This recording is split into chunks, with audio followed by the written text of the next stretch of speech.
नमस्कार। आज हम यहाँ पर इस काव्य गोष्ठी में सम्मिलित हुए हैं प्रेम को परिभाषित करने के लिए। प्रेम एक ऐसा शब्द है जिसे सीमाओं में बांध नहीं सकते, और अगर किसी भी चीज़ को आपने सीमाओं में बांध दिया तो वह प्रेम नहीं है।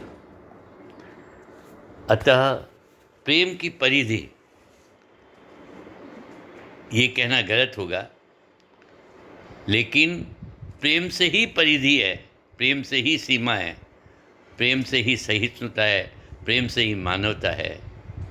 मानवता है, प्रेम से ही परवाह है, और परवाह से ही प्रेम है।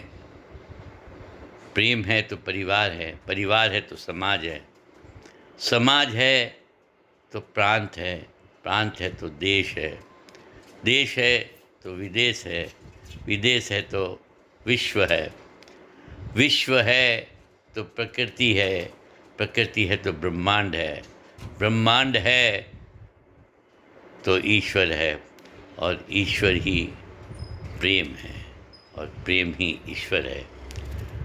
प्रेम की इस अनूठी व्याख्या को मैं इस तरह बताऊंगा अनेक पहलुओं में। किसी ने मुझसे पूछा कि आप विश्व प्रेम की बात करते हो, विश्व शांति की बात करते हो, प्रकृति में इकोलॉजी की बात करते हो, ईश्वर की बात करते हो, पत्थरों को पूजते हो और उसमें भगवान के स्वरूप को देखते हो, तो आप दूसरे मजहब के लोगों से नफरत क्यों करते हो? बड़ा ही जटिल प्रश्न था।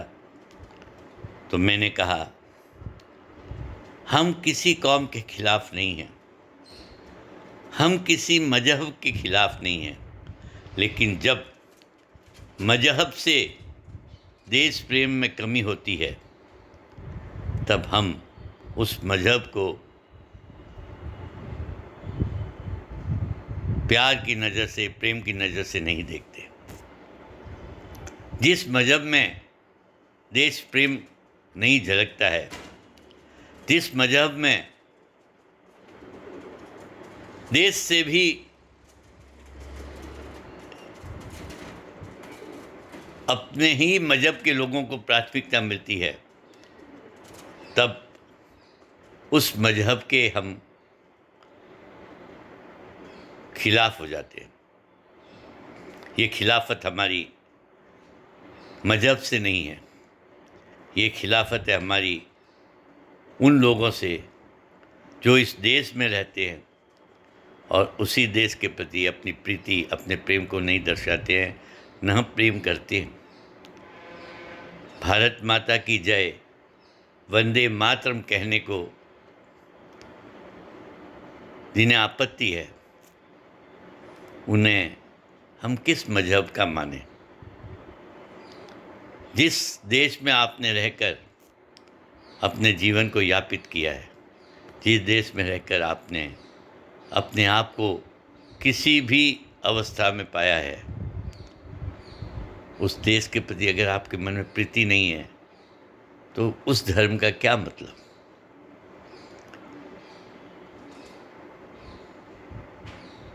ये तो हम ही हैं जो हमेशा प्रेम को परिभाषित करते हैं। आज भारत का एक ऐसा बहुत बड़ा समाज जिसे हम हिंदू कहते हैं, जो संस्कृति से हिंदू हैं लेकिन हम सब सनातनी हैं, जिन्हें आत्मा के प्रति प्रेम है वह सनातनी, और जिसे आत्मा की परवाह नहीं वह सनातनी नहीं। और हमारी आत्मा होनी चाहिए हमारा देश, हमारा प्रेम होना चाहिए हमारा देश। और अगर हम देशभक्ति, देश प्रेम के साथ जीते हैं तो निश्चित तौर पर हम संपूर्ण विश्व में अमन और शांति का संदेश दे सकते हैं।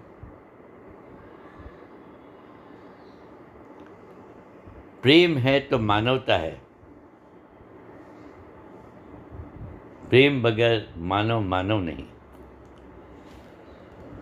प्रेम है तो सहिष्णुता है, सहिष्णुता है तो सार्थकता है, सार्थकता है तो उसका रूप है, उसका रूप है तो उसका आलंबन है, उस आलंबन में प्रेम है और प्रेम ही आलंबन है। हमने पत्थरों में अपने प्रेम को दर्शाया है, क्योंकि भक्ति भाव का स्वरूप ही प्रेम है और प्रेम का स्वरूप ही भक्ति है।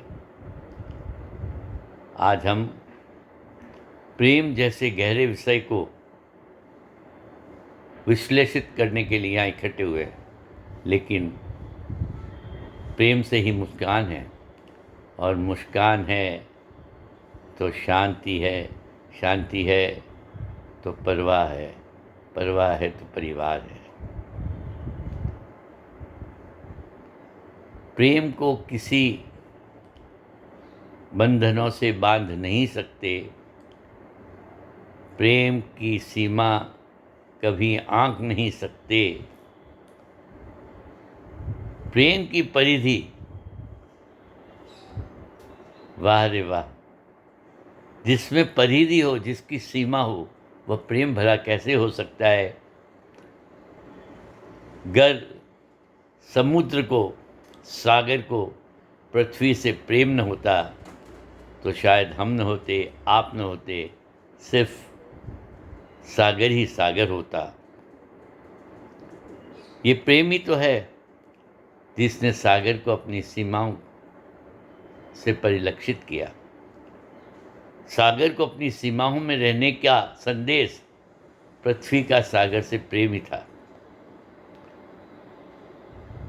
अतः प्रेम को अगर हम सीमाओं में बांधना चाहते हो तो ये हमारी गलती होगी, क्योंकि प्रेम किया नहीं जाता, प्रेम हो जाता है।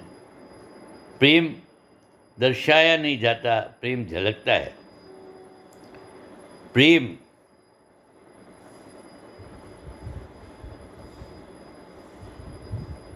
एक ऐसा शब्द है जिसे महसूस किया जा सकता है, जिसकी अनुभूति हो सकती है, लेकिन जिसको हम किसी आकार के जरिए, किसी शब्द के जरिए परिलक्षित नहीं कर सकते हैं। तो आज प्रेम को परिलक्षित करने के लिए हमें यहाँ इकट्ठा होना पड़ा है, और प्रेम को हम परिभाषित करेंगे एक के बाद एक। शानदार कविताएं आपके सामने, आपके समक्ष हमारे चेन्नई के अनुभूति परिवार के कविगण प्रेषित करेंगे। आशा है आप लोग उसका रसोस्वादन करेंगे और उन गहरी प्रेम भरी बातों से अपने जीवन में कुछ बदलाव लाएंगे। धन्यवाद।